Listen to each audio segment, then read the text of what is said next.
आज डिटर्मिनेंट के last class में आ गए हैं, प्रॉपर्टीज ऑफ डिटर्मिनेंट में। इसके बाद जो टॉपिक्स हैं बहुत छोटे छोटे हैं। आज कुछ डिमांड था, कुछ डाउट था जो पूछ रहे थे लोग, तो जल्दी जल्दी 2-3 क्वेश्चन आज बता देंगे, डाउट्स क्लियर हो जाए। कुछ नया चीज़ है बताने के लिए मेरे पास कि प्रॉपर्टी को और किस तरीके से यूज़ करते हैं, आपको पहले बता ही चुके हैं।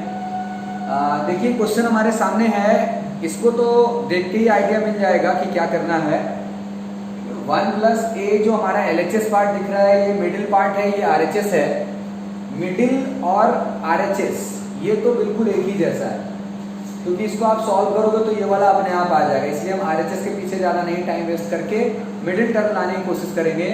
और आप जब डिटर्मिनेंट को देखोगे, जैसा मैंने आपको पिछले वीडियोज में बताया है कि जो अपना LHS के अंदर डिटर्मिनेंट का एलिमेंट है उसको देख के आइडिया मिलेगा कुछ, या तो जो प्रूव करना है उसको देख करके उसके अकॉर्डिंग कुछ सेट करना हम लोगों को चाहिए। तो यहाँ पर जो हमें दिख रहा है कि जो हमें लाना है वो है ABC into 1 plus 1 by A plus 1 by B plus 1 by C. तो डेफिनेटली ये डिटर्मिनेंट के अंदर इस तरीके का कहीं ना कहीं नजर पहले से आना चाहिए। तो यहाँ जो 1 plus 1 by A 1 by B 1 by C दिख रहा है, क्या इस डिटर्मिनेंट में कहीं पर भी 1 by A 1 by B 1 by C ऐसा कुछ है? नहीं है। और जब डिटर्मिनेंट में है ही नहीं तो फिर वो उसके अंदर से बाहर कैसे निकलेगा सॉल्व हो गया, सही है। तो इसलिए मैंने आपको एक प्रॉपर्टी बताई थी स्टार्टिंग में ही कि हम चाहें तो डिटर्मिनेंट के किसी भी रो या किसी भी कॉलम में अपने तरफ से कुछ भी मल्टीप्लाई या डिवाइड कर सकते हैं, लेकिन बस हमें उसे बैलेंस करने की जरूरत है। प्रॉपर्टी मैंने बताई है फर्स्ट वीडियो लेक्चर में। तो चलिए आते हैं, जो हमारा LHS है 1 प्लस ए 1 1 1 1 प्लस बी 1 1 1 1 प्लस सी। तो ये जो हमारा क्वेश्चन है इसमें हमें किसी भी तरीके से डिटर्मिनेंट के अंदर 1 बाई ए 1 बाई बी और 1 बाई सी को इंट्रोड्यूस करना पड़ेगा। तो हमें 1 by A 1 by B 1 by C लाना है तो कहीं ना कहीं ए से डिवाइड करना पड़ेगा, बी से, सी से। तो हम कहाँ डिवाइड करें? आप देखो, अगर हम फर्स्ट रो को देखें तो जो फर्स्ट रो में है वही फर्स्ट कॉलम में है, जो सेकेंड रो में है वही सेकेंड कॉलम में है, जो थर्ड रो में है वही थर्ड कॉलम में है। तो पहले की तरह ऐड करने से तो यहाँ कोई फायदा होने वाला है नहीं। तो हम लोग क्या करेंगे कि यहाँ पर चाहे तो हम फर्स्ट रो में ए से डिवाइड कर दें, या तो फर्स्ट कॉलम में ए से डिवाइड कर दें, सेकेंड रो में भी ए से बी से डिवाइड कर दें, या सेकेंड कॉलम में बी से डिवाइड कर दें, थर्ड रो में सी से डिवाइड कर दें, या थर्ड कॉलम में सी से डिवाइड कर दें, एक ही रिजल्ट आएगा। तो अगर हमें ए से बी से और सी से डिवाइड करना है तो एक रो या एक कॉलम में जाके होगा ये काम। प्रॉपर्टीज आपको पहले बता चुके हैं। साथ साथ आपको ये भी देखना चाहिए कि अगर हमें ए से बी से सी से डिवाइड करना है तो उसके लिए हम कैसे लिखें, कैसे एडजस्टमेंट करते हुए हम लोग आगे बढ़े। देखिए यहां मैंने क्या लिखा, ABC बाय ABC, और यहाँ 1 प्लस ए 1 1 1 1 प्लस बी 1 1 1 1 प्लस सी। अब ABC बाय ABC मैंने क्यों लिखा? क्योंकि वो बैलेंस्ड है, कट जाएगा फिर पहले की तरह हो जाएगा। टारगेट क्या है, इसके पीछे हमारा मोटिव क्या है? मोटिव ये है कि हम फर्स्ट रो में मान लीजिए A से डिवाइड करना चाहते हैं, सेकेंड रो में B से और थर्ड रो में C से डिवाइड करना चाहते हैं। तो अगर हम फर्स्ट रो में A से डिवाइड करना चाहते हैं तो ये वाला A, नीचे वाला जो A है, ये नीचे वाला A अंदर जाएगा, मतलब फर्स्ट रो में सब जगह A से डिवाइड हो जाएगा। उसके बाद आप इसको अगर ध्यान से देखेंगे तो B आएगा, B आके पूरे सेकेंड रो में डिवाइड हो जाएगा, फिर C आएगा, C थर्ड रो में डिवाइड हो जाएगा। तो ये जो नीचे वाला ABC है इसको हमें लाना पड़ेगा अंदर ताकि डिवाइड हो पाए। अगर हमें कभी मल्टीप्लाई करने की जरूरत पड़े तो फिर ऊपर वाला ABC अंदर आता ताकि वो मल्टीप्लाई हो जाता। चलिए करते हैं आगे। यहाँ हमने ABC लिख दिया। कौन सा ABC पता है? ये ऊपर वाला ABC है, और हम A से डिवाइड कर रहे हैं फर्स्ट रो में। क्या हो जाएगा? 1 प्लस 1 बाय ए। मान लीजिए इसको हमने A से डिवाइड किया, 1 प्लस ए बाय ए डिवाइड किया तो क्या होगा? 1 बाय ए प्लस 1 होगा। इसी को मैंने अरेंज करके बस लिखा है, ठीक है ना। इसको हटा देता हूं यहाँ से। तो 1 प्लस 1 बाय, यहाँ पर क्या होगा? 1 बाय, यहाँ भी क्या होगा? 1 बाय। मतलब हमने डिवाइड कर दिया A से फर्स्ट रो में, सेकेंड रो में B से 1 by B 1 plus 1 by B 1 by B, और क्या होगा? 1 by C 1 by C 1 plus 1 by C. इसमें हमने क्या किया फर्स्ट रो में ए से डिवाइड किया, सेकेंड रो में बी से डिवाइड किया और थर्ड रो में सी से डिवाइड किया। तो ये रिजल्ट हमारे सामने आ गए हैं। अब आप आराम से इस क्वेश्चन को बना सकते हैं। आप देखो, मैंने बताया था ना कि रिजल्ट के रिक्वायरमेंट को देखते हुए कभी कभी काम करना पड़ता है, अपने तरफ से आइडियाज लगाने पड़ते हैं। रिजल्ट के रिक्वायरमेंट को देखते हुए ही हमने यहाँ पर ये डिवीजन वाला काम किया था। और अब हम रिजल्ट की तरफ एक बार फिर देखेंगे तो यहाँ क्या दिख रहा है, 1 + 1/a + 1/b + 1/c, मतलब 1 के साथ 1/a 1/b 1/c आना चाहिए नजर कहीं से। तो आप अगर ध्यान से देखो, चलो आप देखो यहाँ पे, अगर मैं इसके साथ इसको ऐड करता हूँ, इसको ऐड करता हूँ, तो क्या कोई फायदा होगा? क्योंकि इस वाले एलिमेंट तो अगर ऑपरेट करना है तो या तो ये दोनों हेल्प करेंगे या तो ये दोनों करेंगे, ये तो आपको आइडिया होगा। तो इसको अगर मैं इसके साथ या इसके साथ ऑपरेट करूं तो कोई बेनिफिट है? नो। इसके साथ ऐड करूं तो बिल्कुल, यहाँ 1 + 1/a एक साथ क्या होगा, 1/b और 1/c। जैसे ही आप ये देखते हो, मैंने क्या बताया था, एक एलिमेंट सेट होगा और वैसे ही और भी एलिमेंट्स फॉलो करेंगे। तो यहाँ जो दिख रहा है हमें, इन दोनों को उठा के अगर हम ऊपर में ऐड करते हैं, मतलब R1 changes R1 + R2 + R3 कर दें तो आ जाएगा 1 + 1/a + 1/b + 1/c। ठीक वही चीज इन दोनों के साथ भी होगा और सेम रिजल्ट वहां पे आएगा। तो रिजल्ट को ध्यान देते हुए हमने क्या प्लान किया कि अभी हम R1 को ही चेंज करेंगे। R1 changes R1 + R2 + R3। इसको ध्यान दीजिएगा कि सिर्फ रो चेंज करने से ही अब फायदा हो सकता है। अगर हम कॉलम को उठा के ऐड करेंगे तो कोई बेनिफिट होने वाला नहीं है। हाँ, यहाँ पर हम चाहते तो जो हमने फर्स्ट रो में ए से डिवाइड किया, हम फर्स्ट कॉलम में भी कर सकते थे। तो चलिए अब हम R1 ऐड कर रहे हैं, तो मैं यहाँ लिख देता हूँ। पूरा नहीं बनाऊंगा आज, बस कॉमन निकाल के छोड़ूंगा, बिकॉज 1 1 1 के बाद आपको पता है क्या करना है, मैं बहुत बार सिखा चुका हूँ। ABC और यहाँ हो गया 1 + 1/a + 1/b। लगता है यहाँ जगह नहीं हो पाएगा ठीक से, इसको मैं हटा देता हूँ यहाँ से, क्योंकि पूरा तो बनाऊंगा नहीं आज, आपको पहले पूरा पिछले वीडियो लेक्चर से बता दिया है। हाँ, यहाँ लिखते हैं, यहाँ आ जाएगा। तो ABC इंटू कॉमन में पहले यहाँ लिखते हैं 1 + 1/a + 1/b + 1/c। ये हमने इन दोनों को उठा के ऊपर ऐड कर दिया। अब इस दोनों को उठा के ऊपर ऐड करो, सेम होगा 1 + 1/a + 1/b + 1/c। मैं RHS टर्म वहां से हटा रहा हूँ, प्रूविंग के टाइम आप लिख लेना, मैंने पहले लिखा था 1 + 1/a 1/b और 1/c। आप ध्यान दो कि हमने R1 changes R1 + R2 + R3 किया, सारे सेम रिजल्ट्स आ गए। और यहाँ पर जो बच गया उसको लिखो 1/b 1 + 1/b 1/b 1/c 1/c 1 + 1/c। अब क्या करना है ना, पता है ना, जो प्रॉपर्टी आपको पहले से पता है कि हम कॉमन निकाल सकते हैं पूरे रो या पूरे कॉलम में सेम एलिमेंट मिलेगा। तो कॉमन निकालो आप, ABC into 1 + 1/a 1/b 1/c। क्या बच रहा, 1 1 1 1/b 1 + 1/b 1/b 1/c 1/c 1 + 1/c। इसके आगे मैं बिल्कुल नहीं बनाऊंगा, पिछले वीडियो लेक्चर्स में आपको बहुत बार सिखा चुका हूं कि 1 1 1 आने के बाद क्या करना चाहिए। आप 2 1 को 0 बनाएं, उसके बाद एक्सपेंडिंग अलॉन्ग R1 कर दें। तो आई होप कि आपको ये क्वेश्चन समझ में आया होगा। फिर भी अगर आपको कोई डाउट लगेगा तो जब हम लोग लाइव सेशन में जुड़ते हैं तो वहां पर आप डाउट अपने पूछ सकते हैं। ओके, चलते हैं जल्दी से दूसरे क्वेश्चन की तरफ।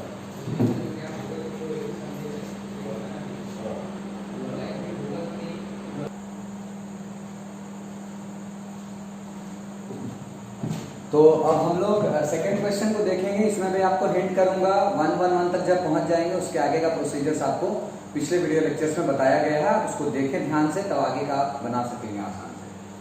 अब देखिए यहाँ पर जो क्वेश्चन है, एक क्वेश्चन को वेरियस मेथड से बनाया जा सकता है। बहुत लोगों ने इसको ऐसे स्टार्ट किया होगा कि R1 चेंजेस R1 - R2। जैसा कि मैंने कहा है कि आप रिजल्ट को देखते हुए भी कभी कभी काम करते हो, तो अगर आपने इसके अंदर रिजल्ट को देखते हुए काम किया होगा तो डेफिनेटली आप देख रहे होगे कि x - y है, तो x - y कॉमन निकल जाए तो मेरे लिए एक स्टेप इजी हो जाएगा। फिर आप y - z निकालने के लिए R2 - R1 करोगे तो वहां भी एक स्टेप आपका आसान हो जाएगा। बिल्कुल बना सकते हैं आप उस तरीके से। तो एक क्वेश्चन को बनाने का एक से ज्यादा मेथड होता है। पहले भी आपको एक क्वेश्चन 2-3 मेथड से बना के मैंने दिखाया है, लेकिन आप देखो यहाँ पे अब एक अलग तरीके से मैं आपको यहाँ बता देता हूँ कि हम कैसे इजी और कर सकते हैं या क्या और मेथड हम लगा सकते हैं अपने तरफ से। तो आप देखेंगे ध्यान से, अगर आप एलिमेंट्स को देखोगे तो मैंने क्या कहा कि डिटरमिनेंट के अंदर कोई आइडिया मिलेगा या तो रिजल्ट को देख के आइडिया मिलेगा। तो इस रिजल्ट को देख के तो जो आइडिया मिल रहा है वो तो मैंने आपको बताया, लेकिन अगर आप इसको देखो एक बार तो ये x स्क्वायर वाई जेड है, यहाँ जेड एक्स है और यहाँ एक्स वाई है, तो कहीं ना कहीं यहाँ वाई जेड है, अगर x होता तो एक्स वाई जेड होता, यहाँ y होता तो एक्स वाई जेड होता, यहाँ z होता तो एक्स वाई जेड होता। मतलब जब हमने रिजल्ट को ध्यान से देखा, जब हमने हर एक रो हर एक कॉलम को ध्यान से देखा, देखो ये आइडियाज आपके दिमाग में भी आएंगे, लेकिन कम से कम एक बार आपके साथ इस बारे में कोई डिस्कस कर ले, फिर आपके दिमाग में ये सारी बातें होंगी कि हम ये भी सोच सकते हैं, वो भी सोच सकते हैं। इसलिए बिल्कुल टेंशन नहीं लेना है, प्रैक्टिस करना है बार बार इस एक्सरसाइज को, बहुत इंपॉर्टेंट है। 4 मार्क्स तो आना ही आना है एग्जाम में। तो अगर मैं यहाँ x से मल्टीप्लाई कर दूं, यहाँ y से, यहाँ z से, तो ये तीनों एक्स वाई जेड बन जाएगा। और जब एक जैसा हो जाएगा तो क्या कर लेंगे, कॉमन निकाल लेंगे। आपको तो पता ही है उसके बाद क्या होता है, 1 1 1, आगे का प्रोसीजर पता है आपको। इसके लिए हमने एलएचएस को लिया, x square Y Z, Y square Z X, Z square X Y. तो हमने यहां बार क्या किया, फिर से पिछले क्वेश्चन की तरह X Y Z by X Y Z. ये हमने ऐसा इसलिए लिखा है क्योंकि हम बैलेंस भी करते रहना चाहते हैं। अब आप सोचो इस बार कौन अंदर जाएगा, ऊपर वाला एक्स वाई जेड या डिनोमिनेटर वाला एक्स वाई जेड। डेफिनेटली इस बार हमें करना है मल्टीप्लाई, तो ऊपर वाला एक्स वाई जेड ही अंदर जाएगा। और आपको जैसा कि प्रॉपर्टी बताया गया ना कि एक रो या एक कॉलम के पास ही कोई एलिमेंट जाता है, तो उस अकॉर्डिंग आप अगर देखोगे तो एक्स अंदर जाएगा। पिछली बार क्या था, आप डिवाइड ए को फर्स्ट रो में करो या फर्स्ट कॉलम में करो, एक ही आंसर आता। लेकिन इस बार फिक्स है कि x को फर्स्ट रो में ही मल्टीप्लाई होना है, तभी मेरा काम बनेगा। तो जैसा काम उसी अकॉर्डिंग हम लोगों को सेटलमेंट करना चाहिए। चलिए मल्टीप्लाई करते हैं फर्स्ट रो में x से, क्या हो जाएगा, इस बार कैसा लिखा रहेगा, 1 बाय एक्स वाई जेड, क्योंकि ऊपर वाला एक्स वाई जेड अंदर गया इस बार। तो ये हो जाएगा एक्स स्क्वायर, ये हो जाएगा एक्स क्यू, ये हो जाएगा एक्स वाई जेड। देखो वाई स्क्वायर, ये हो जाएगा वाई क्यू, यहाँ X Y Z, Z square Z cube X Y Z. यहाँ पर x से पूरे रो में मल्टीप्लाई किया तो इसमें भी x मल्टीप्लाई हुआ, इसमें y से मल्टीप्लाई किया तो इसमें भी y से मल्टीप्लाई हुआ, इस रो में z से मल्टीप्लाई किया तो इसमें भी z से मल्टीप्लाई हुआ। अब हम थर्ड कॉलम से क्या निकाल सकते हैं, कॉमन, x y z। तो क्या हो जाएगा हमारे पास, x y z by x y z।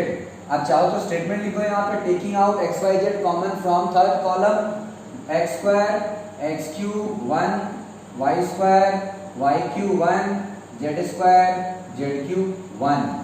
ये दोनों एक्स वाई जेड क्या हो गए, कैंसिल। मतलब जिस काम के लिए वो आया था वो काम खत्म, और फिर एक्स वाई जेड बाहर। अब यहाँ आ गया 1 1 1, आपको तो आइडिया है ही, इसमें से इस 1 को और इस 1 को क्या बना लिया था, 0। और जब ये दोनों 0 बन जाएंगे तो हमें सिर्फ एक्सपेंडिंग अलोंग कॉलम 3 में सिर्फ इन चारों को बनाना पड़ेगा। एक बार थोड़ा सा लिख के दिखा देते हैं कि कैसे लिखते थे भाई, R2 changes R2 minus R1 and R3 changes R3 minus R1। तो क्या हो जाएगा, R2 changes R2 minus R1, तो R1 को तो भाई वैसे ही रहने दो, x square x cube 1। R2 minus R1 सबके लिए फॉलो होगा, y square minus x square होगा, y cube minus x cube, और यहाँ 0। यहाँ क्या होगा देखो, R3 minus R1, z square minus x square, Z cube minus X Q, यहाँ क्या है, 0।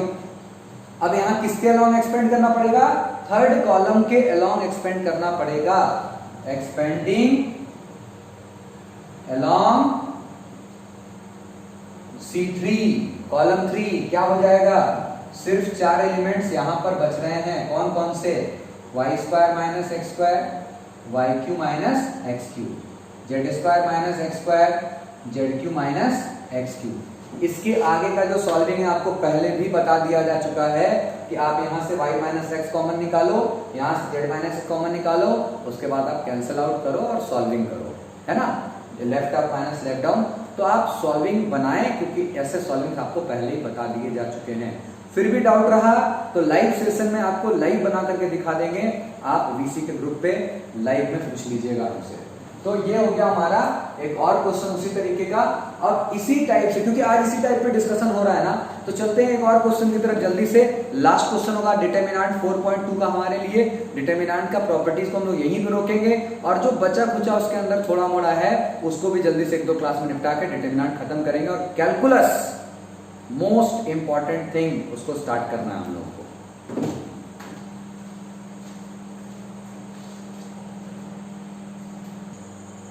तो आखिरी क्वेश्चन आज का हम लोगों का, और ये उन दोनों से थोड़ा सा अलग है, लेकिन फिर वही पॉइंट है कि या तो डिटरमिनेंट को देख के आइडिया मिले, या तो रिजल्ट को देख के उसके अकॉर्डिंग हम कुछ करें, है ना।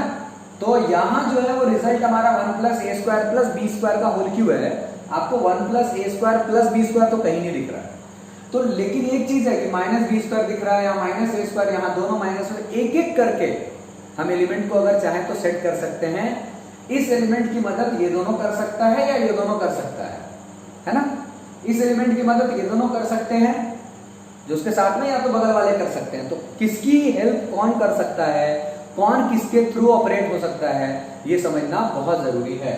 तो अभी हम लोग यहाँ बात करते हैं कि ये जो एलिमेंट है, अगर मैं इस एलिमेंट को इसके साथ ऑपरेट कर दूं, कैसे ऑपरेट कर दूं, यहां b से मल्टीप्लाई कर दूं तो हो जाएगा 2b², और 2b² को यहां उठा के ऐड कर दें, तो ये जो माइनस में b² है वो क्या बन जाएगा, प्लस में b² बन जाएगा।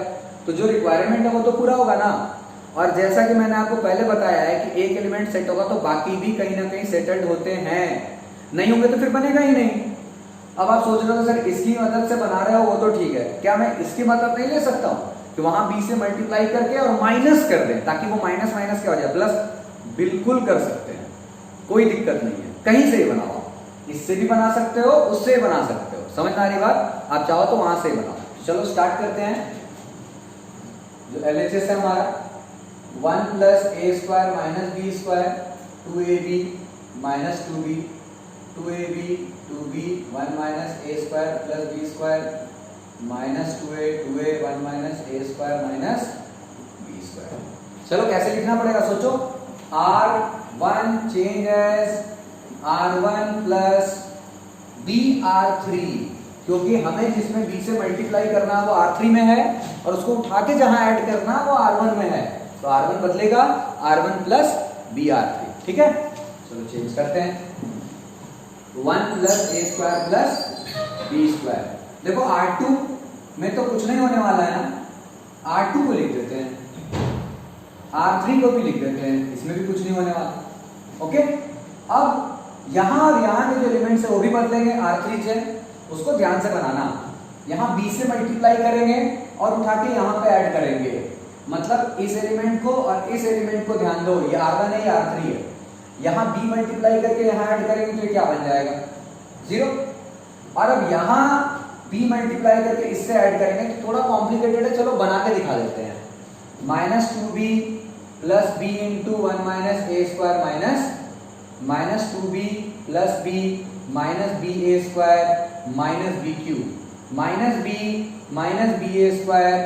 ba² अगर -b कॉमन ले ले तो 1 + a² + b²। ध्यान से देखो b कॉमन ले लो, 1 + a² + b², तो आया ना इस तरीके का -b 1 + a² + b²। मैंने क्या कहा था, एक सेटिंग होगा तो बाकी भी उसमें सेट होगा, अदरवाइज बनना ही नहीं है उसको। तो अब यहां से हम कॉमन निकाल सकते हैं फर्स्ट रो से 1 + a² + b², क्योंकि यहां पर भी है, यहां पर भी है, जीरो में से तो आप कुछ भी कॉमन निकाल लो, तो क्या हो जाएगा 1 + a² + b²। बस इसी तरीके से आपको 3 बार बना देना है। 0 -b, यहां जैसे 2ab है, 1 - a² + b² है, 2a है, 2b -2a 1 - a² - b²। इसको मैं हटा देता हूं, जो हमने रफ किया है आप इसको अपने पास लिख लेना पॉज करके वीडियो, ठीक है। अब देखो क्या करना है, अब ये देखो इसको भी प्लस बना देते हैं, चाहे हम इसका यूज करें चाहे हम इसका यूज करें, लेकिन चलो रो यूज करें तो रो ही यूज कर लेते हैं। तो इस बार हम प्लान जो कर रहे हैं वो इस एलिमेंट के लिए और इस एलिमेंट का एलिमेंट -2a में हम a से मल्टीप्लाई कर देंगे तो हो जाएगा -2a² और उसको उठा करके यहां पर माइनस करना है ताकि माइनस माइनस प्लस हो जाए और ये प्लस 2a² बन जाए। तो कैसे लिखेंगे इस बार हम लोग, इसको यहां से मिटा दे रहा हूं।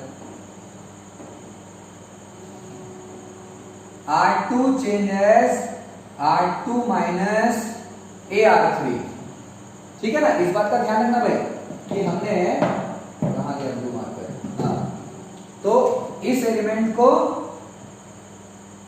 और इस एलिमेंट को हमने यूज किया। इसमें प्लस a² बनाने के लिए यहां a से मल्टीप्लाई करके माइनस कर देंगे ताकि वो प्लस बन जाए। जल्दी से अब इसको भी लिख लेते हैं, क्या आएगा रिजल्ट,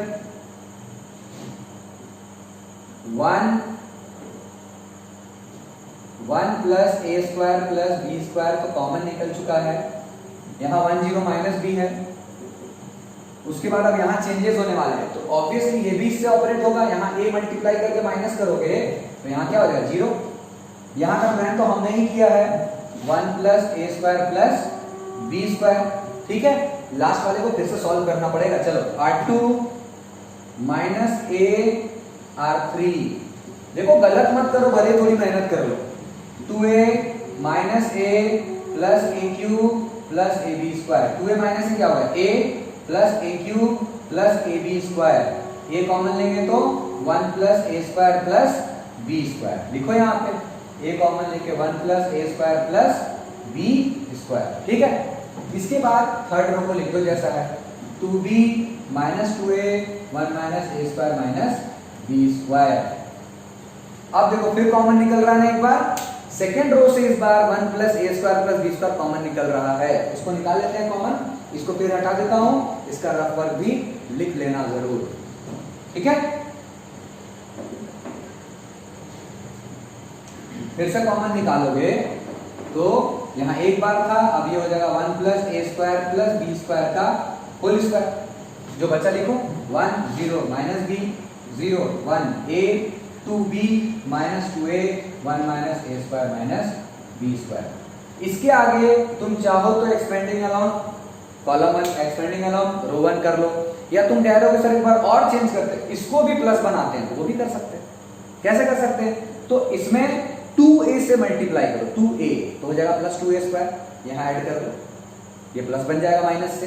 यहां 2b से मल्टीप्लाई करो और उसको माइनस कर दो ताकि ये माइनस माइनस क्या बन जाए प्लस, प्लस 2b², तभी तो ये प्लस बनेगा। मेरा टारगेट है माइनस a² और माइनस b² को प्लस a² और प्लस b² बनाना, वो भी कर सकते हैं। चलो लिख ही देते हैं, एक्सपेंडिंग वाला तो तुम खुद ही कर लोगे, r इन दोनों से भी कर सकते हैं, टेंशन लेने की बात नहीं है, इन दोनों से भी इसको हम ऑपरेट कर सकते हैं।